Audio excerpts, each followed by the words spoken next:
নান্নু, চুপচাপ গিয়ে এই কাজটা করে দে, না হলে আমি তোর কি ব্যবস্থা করব তুই জানিস।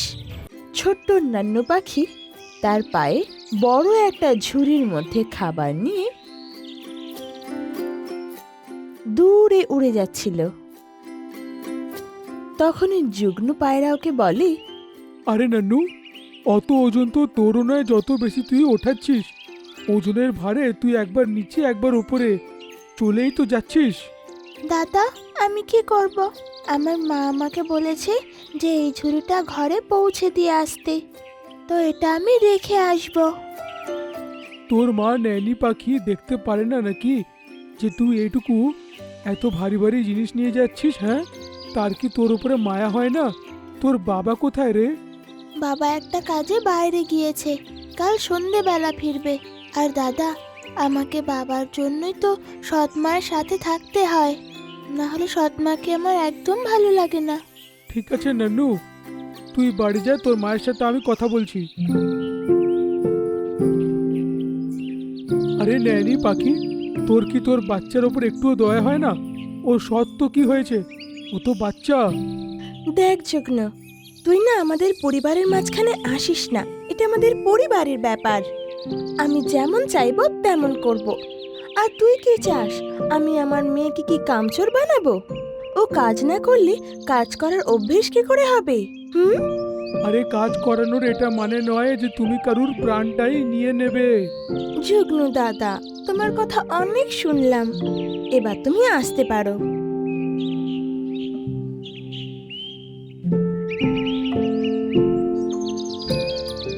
পরের দিন নান্নু পাখি যুগ্নু পায়রার ঘরের পাশ দিয়ে উড়ে যাচ্ছিল। আরে ন্যানু, কোথায় যাচ্ছিস?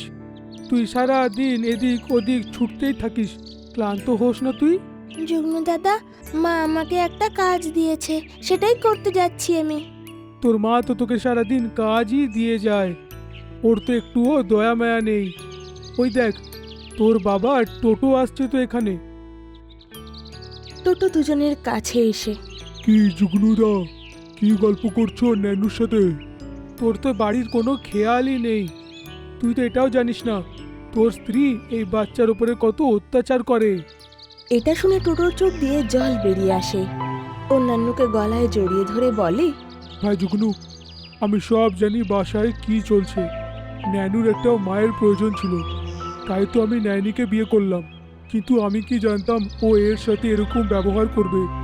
প্রথমে তো বলেছিল ও নিজের মেয়ের মতো রেখে মানবে, কিন্তু ও বদলে গেল। এখন বল আমি কি করব? ভাই দেখ, সব ভুল মানুষদেরকে শিক্ষাটা দেওয়াই উচিত, তবেই তো সে বুঝবে যে সে ভুল করেছে। তুই তো ঠিকই বললি রে যুগনু, কিন্তু ন্যানির সাথে আমি এমন কি করব যাতে সে নিজের ভুলটা বুঝতে পারবে? একটা উপায় আছে। আমার বন্ধুর বাচ্চা ঠিক ন্যানুর মতনই দেখতে, কিন্তু ন্যানুর মতন এত সরল নয়, অনেক চালাক আর জাদুও জানে। আমার মনে হয় তোর স্ত্রীকে ও শিক্ষাটা দিতেই পারবে। তুই কিছুদিন মধুর জায়গায় নান্নুকে রেখে দে আর মধুকে পাঠিয়ে দে, আর বাইরে যাওয়ার বাহানা করে এখান থেকে চলে যা। ঠিক আছে ভাই, তুই ঠিক বলছিস। তারপর নান্নু মধুর জায়গায় চলে যায় আর মধু নন্নুর জায়গায় চলে আসে। পরের সকালে, নান্নু উঠে দাঁড়া আর এই দানা নিয়ে রোদে দিয়ে আয়, না হলে নষ্ট হয়ে যাবে যে। আমি কেন যাব? মায়ের কাজ হলো দানা আর ঘর সামলানো, নিজে যাওয়ার করো। কি মুখ চালাচ্ছিস রে বাবা, এত সাহস আর মুখ কোত্থেকে নিয়ে এলি? দাঁড়া, এখনই দেখাচ্ছি। নয়নি একটা লাঠি নিয়ে আসে আর বলে, নান্নু চুপচাপ গিয়ে এই কাজটা করে দে, না হলে আমি তোর কি ব্যবস্থা করব তুই জানিস। মধু জাদু করে লাঠি রশিতে পরিণত করে আর নয়নিকে ওটা দিয়ে বেঁধে দেয়, আর নয়নিকে বলে, এখন তুমি এখানে বাধাই থাকবে আর তোমাকে খাবারও দেব না। কিছু সময় পর মধু নয়নির সামনে বসে খেতে লাগে। শোন না, আমাকে একটু খাবার দিয়ে দে, আমি তো হাঁটতেও পারছি না।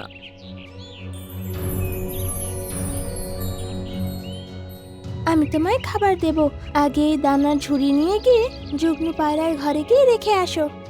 কিন্তু সকাল থেকে আমি কিচ্ছু খাইনি, আমার গায়ে এত জোরই নেই।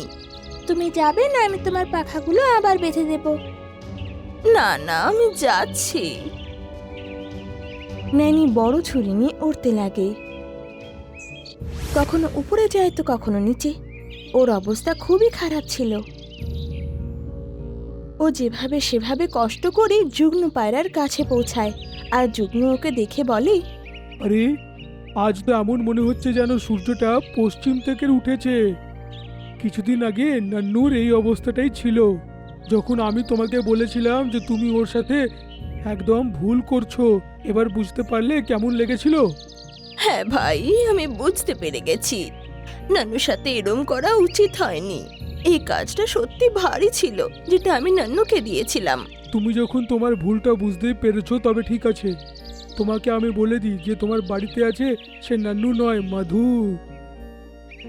নান্নু আর মধু টোটোর সাথে উড়তে উড়তে যুগ্ন পায়রার ঘরে আসে। নান্নু আর মধুকে দেখে ন্যানি বলে, মা, আমাকে ক্ষমা করে দে।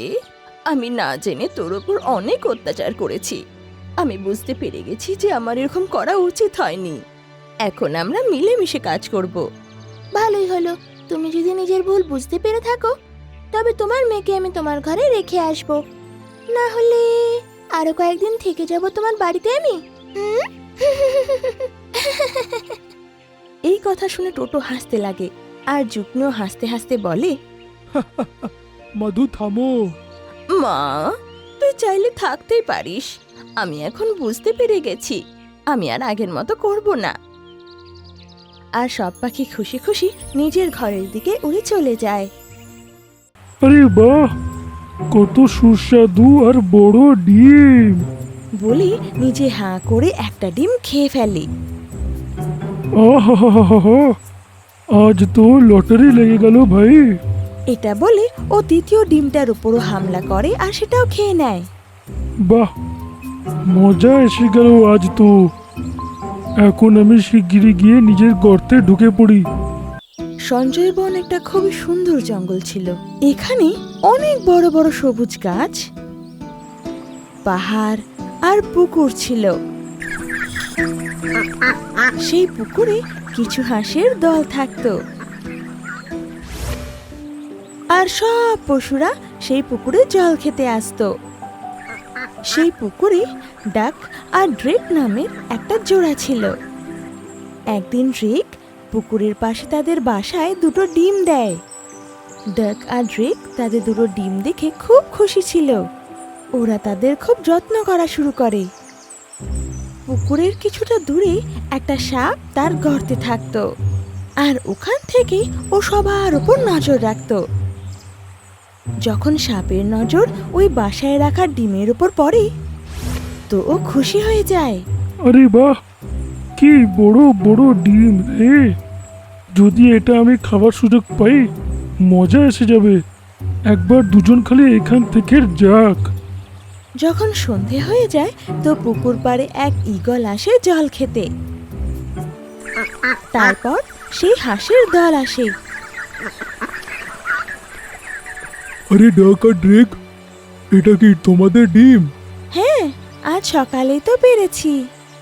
ও, এই জন্যই সকাল থেকে তোমরা পুকুরে কোথাও দেখা দিলে না। হ্যাঁ, তাই সকাল থেকে এদের দেখাশোনা করছিলাম। তার মানে দুপুর থেকে আর কিচ্ছু খাওনি? এখনো কি খিদে পাচ্ছে না? না, এখন তো খিদে খুব পাচ্ছে, কিন্তু এই ডিমগুলোকে ছেড়ে কি করে যাই? তুমি চিন্তা করো না, এখানে কিচ্ছু হবে না। আমরা সন্ধে হওয়ার আগে খেয়ে দিয়ে এখানে চলেই আসবো। এটা বলে দুজনে ডিমগুলোকে এমনি রেখে দলের সাথে চলে যায়। সাপ নিজের জায়গায় লুকিয়ে ওদের কথা শুনছিল, আর এই সুযোগই ছিল যখন ওরা ডিম ছেড়ে চলে যাবে। ওদের দূরে চলে যেতেই সাপ খুশি হয়ে যায়, মুখে হাসি আর চোখে লোভ নিয়ে ওই ডিমগুলোর কাছে যায়। আরে বাহ, কত সুস্বাদু আর বড় ডিম। বলে নিজে হাঁ করে একটা ডিম খেয়ে ফেলে। আহা, আজ তো লটারি লেগে গেল ভাই। এটা বলে ও দ্বিতীয় ডিমটার উপরও হামলা করে আর সেটাও খেয়ে নেয়। বাহ, মজা এসে গেল আজ তো। এখন আমি শিগগিরই গিয়ে নিজের গর্তে ঢুকে পড়ি। কেউ যদি দেখে নিল, কালকের বন্দোবস্তটা হবে না। বলে নিজের গর্তের দিকে চলে যায় আর গিয়ে শুয়ে পড়ে। যখন ডাক আর ড্রেক সেই দলকে বিদায় জানিয়ে নিজেদের বাসায় ফিরে আসে, তো নিজেদের বাসাকে খালি দেখে আশ্চর্য হয়ে যায়। আরে, আমাদের ডিম কোথায় গেল? ওদের তো আমাদের দল ছাড়া কেউ দেখেওনি। তাহলে ওদের কে নিয়ে গেল? শুনে ডাক কিছু ভাবলো আর বলল, আমাদের এই ব্যাপারটা জানার জন্য উপায় বার করতে হবে। শোনো। তারপর ডাক ড্রেককে একটা আইডিয়া দেয়। পরের সকালে ড্রেক আবার 2টো ডিম দেয় আর সারাদিন ওই ডিমকে পাহারাও দেয়। আর সন্ধে হওয়ার আগেই ডাক বলল, ড্রেক, আমার খুব খিদে পেয়েছে, চলো কিছু খেয়ে আসি। কিন্তু এই ডিমগুলোকে আমরা একলা কিভাবে ফেলে রেখে যাই? যদি কালকের মতো কেউ নিয়ে যায় এদের? একটা উপায় আছে। বলে ডাক নিজের মুখে কিছু ঘাস নিয়ে আসে আর ঘাসগুলোকে দিয়ে ডিমগুলো ঢেকে দেয়। হ্যাঁ, এখন ডিমগুলো কেউ দেখতে পারবে না। এটা ছেড়ে আমরা নিশ্চিন্তে যেতে পারবো। এটা দেখে ড্রেকও খুব খুশি হয় আর তারপর দুজনে নিশ্চিন্ত হয়ে চলে যায়। আরে, পাগল ভাবছে এরকম করে আমার বুদ্ধি থেকে বাঁচতে পারবে? এখন তো আমাকে সন্ধে অবধি অপেক্ষাও করতে হবে না। এরকম বলে ও নিজের গর্ত থেকে বেরিয়ে আসে আর বাসার দিকে এগিয়ে যায়। এদিকে ডাক আর ড্রেক পুকুরের পাশে লুকিয়ে ডিমের উপর নজর রাখছিল। কিন্তু সাপকে দেখতেই ওরা ভয় পেয়ে যায়। কিন্তু ওদের কিছু ভাবার আগেই সাপ ওদের 2টো ডিমকেই খেয়ে ফেললো আর খুশি হয়ে নিজের গর্তে ফিরে গিয়ে ঘুমিয়ে পড়ল। ডাক আর ড্রেক যতক্ষণে নিজেদের বাসায় ফিরল, ততক্ষণে সাপ ডিম খেয়ে চলে গিয়েছিল।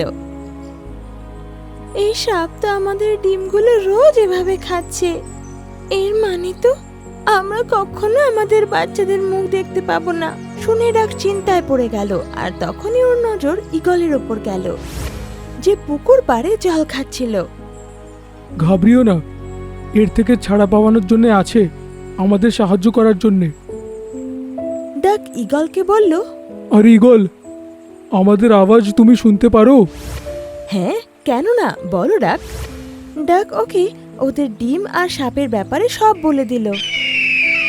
আর সাপের কাণ্ড কারখানা দেখে ঈগল রেগে বলল, সাপ তো এমনিতেও আমার পছন্দের খাবার, আমি ওকে ওর সঠিক জায়গায় পৌঁছে দেব। তারপরে দুজনে মিলে ঈগলের সঙ্গে প্ল্যান বানায়। পরের দিন আবার ড্রেক 2টো ডিম পাড়ে আর তখনও সাপ তাদের উপর নজর রাখছিল। আমার মনে হয় কোনো জানোয়ার আমাদের বাসার ঘাস খেতে গিয়ে ডিমটাও খায়, তাই জন্যে আজকে আমরা এরামই রেখে দিয়ে চলে যাব। শুনে সাপ হাসতে লাগলো আর বলল, তুমি ঢেকে যাও বা এলো করে যাও, আমার হাত থেকে বাঁচতে পারবে না। ডাক আর ড্রেক ডিমগুলোকে এমনি রেখে চলে গেল আর সেখানে লুকিয়ে গেল যেখানে আগের বার লুকিয়েছিল। ওদের প্ল্যান অনুযায়ী ঈগল পাশেরই একটা গাছে লুকিয়েছিল। এখনই আসছি আমার সুস্বাদু ডিম।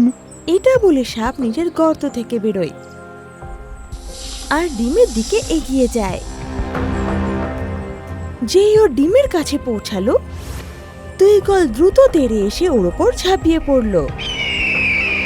সাপ ডিম খাওয়ার জন্য যেই ওর মুখ খুলল, ঈগল ওকে ধরে ফেলল।